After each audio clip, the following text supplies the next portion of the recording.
আরে বেটা শোন, শুধু গণতন্ত্রের বিরোধিতা করার কারণে ফ্যাসিস্ট সরকার আমাকে বানাইছে আইএস, আমাকে বানাইছে আল কায়দা, আমাকে বানাইছে হরকতুল জিহাদ, আমাকে বানাইছে জামাত ইসলামের ক্যাডার, আমাকে বানাইছে পাকিস্তানের ফজলুর রহমানের দোষর। এই প্রত্যেকটা বলে আমাকে পিটেছে। আর আজকের সরকার, আজকের গোয়েন্দারা, আজকের ইহুদি খ্রিস্টানের দালালেরা, আজকের আমেরিকার দালালেরা আমাকে বলতেছে আমি নাকি টিটিপির নেতা। বুঝো তুমি, শুধু বাংলাদেশ না, পাকিস্তানের গোয়েন্দা সংস্থাকে দিয়া আমার বিরুদ্ধে লেগেছে, পাকিস্তানের ডিফেন্স দিয়া আমার বিরুদ্ধে রিপোর্ট করা হয়েছে ইংলিশে। বাংলাদেশে একজন পাবলিক ফিগার মাহমুদ হাসান গুনবি সে টিটিপির জন্য মানুষ সংগ্রহ করে। দেখছো, আমি তো বলছি বেটা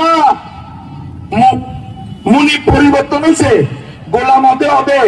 আগে মুনিব ছিল ইন্ডিয়া, এখন মুনিব হচ্ছে আমেরিকা।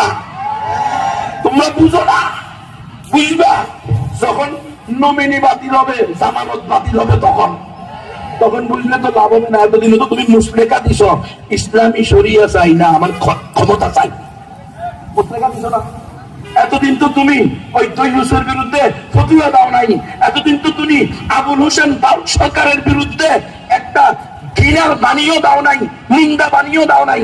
তো তুমি ভোটের পরে নির্বাচনে ভোট হইব নি তাই ঠিক নেই, আগে তারপরে হইলো আর কি, আল্লাহ ভালো জানে। আমার কাছে মনে হচ্ছে না আর কি, কেন জানি হইলে হোক, আমার কোনো সমস্যা নাই। আমরা দেখবো তোমরা ক্ষমতা চাইবা।